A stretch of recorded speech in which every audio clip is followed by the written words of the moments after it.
Sup Supernovas, I'm Chanel and this is Spirited Stardust, and today we are looking at the Druid Plant Oracle by Philip and Stephanie Carr-Gomm, illustrated by Will Worthington. Bring ancient Druid plant and herb lore into your life. The Druids revered certain plants, including trees, herbs and fungi, and attached special meanings to them. This stunning deck of 36 cards presents many of the most significant plants and describes their associated folklore and mythology. Does it say how many cards there are? 36 cards. So that is one big book. This is an unboxing, so I'll just go through the book. Covering all Druid lore, so this is quite extensive. And this is the card. So you've got the name and the, I'm guessing that's a Gaelic name, and the Latin name, upright and reversed keywords. And then a description, upright meaning, reversed meaning, and down the bottom, a little story, including a poem. Lovely, lovely jubbly. All right, so I'll move this out of the way. Oops, a daisy. And I'll just hopefully do this quickly. Use my teeth because I am an animal. Completely uncivilized. There we go. All right, Vegemite. So the cards are matte but glossy. But I wouldn't call them satin. They don't really feel, they've got a bit of roughness to them. Quite large. It's bigger than my hand. All right, they're a bit bowed, little bit bowed. Bethany, borage. I've got this growing under all of my fruit trees. Bramble, Sylvie. One moment, burdock. I've just got to grab her toy out of my bag. Here you go, darling. Go.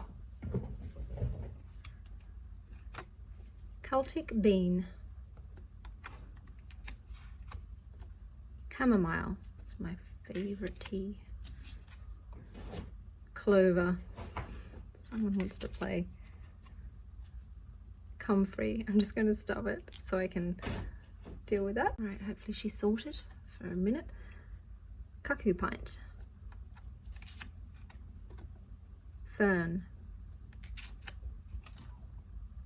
the club moss, flax, garlic, heather, ivy, juniper, lady's mantle, madder, agrimony, mandrake, the guardians, the banes, yarrow, woad or woad, wheat, vervain, oh, puffball, little mushrooms, primrose, oh, she's back, poppy, plantain, nettle, mugwort, mistletoe, mint, meadowsweet. Oh, and there's some blank cards so you can do your own, I guess. One at the back. The restorers. I'll grab one. Alright, so we've got this one, which I have no idea what that is. I'm going to learn something new. I've got them.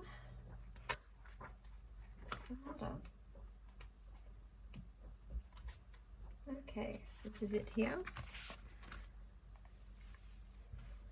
Madder, rubia, upright, strength, coming of age, the goddess. Reversed, depletion, resistance, anger. Madder in its wild and cultivated versions is a plant native to southern Britain and Europe. Although it can grow up to 2.5 meters in height, its stems are so weak the plant often lies on the ground. Its root is thick and reddish-brown, its stem is prickly and its leaves lance-shaped. Its small flowers appear only after the 2nd or 3rd year. These are followed in the early autumn by small blackberries. The card shows a madder offering its flowers to a hummingbird moth, which thrives on its nectar. Is it madder or madder? A strip of cloth dyed red with madder hangs as a kluti, a prayer token from the elder tree above. A goddess figure inspired by the Bulgarians' goddess of Przajic, left as a votive offering, rests in the stones beneath the tree. Upright meaning. Madder is a plant of blood and the goddess. The rich red dye it produces symbolizes the vitality of the body and the fertility of the land.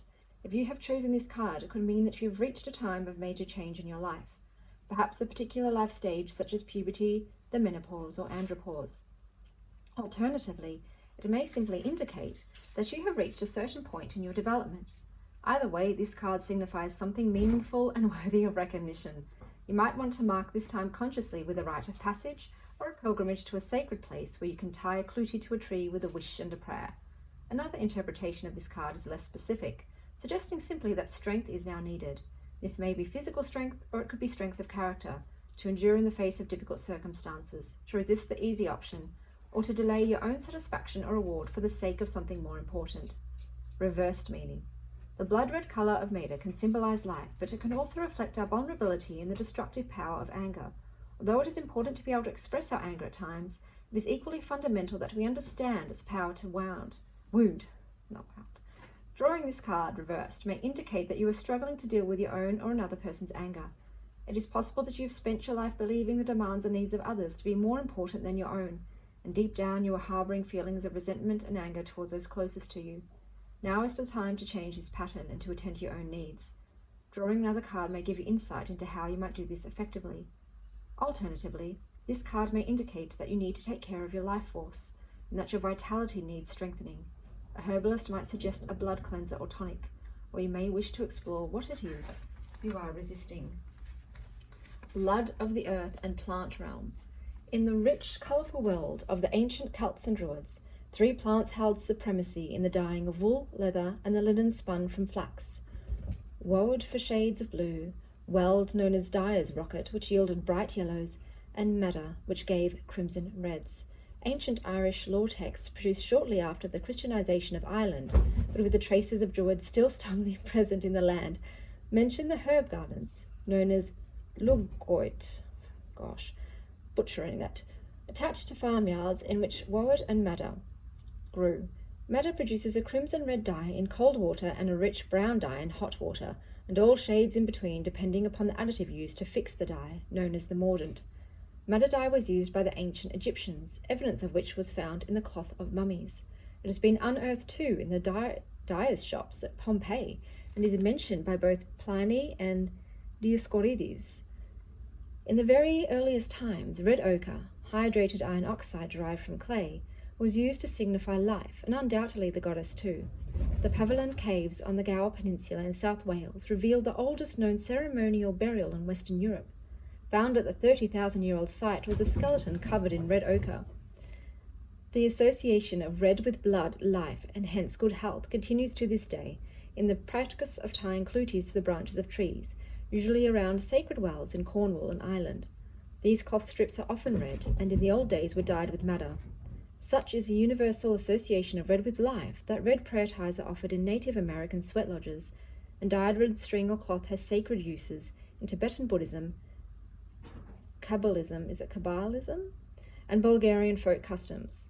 Druids today might use madder to dye their clothes or klutis and robes, to dye cloth to give to a girl in her coming-of-age ceremony when she becomes a woman. And that is the Druid Plant Oracle by Philip and Stephanie Carr-Gomm, illustrated by Will Worthington. And as always, stay wild, star child.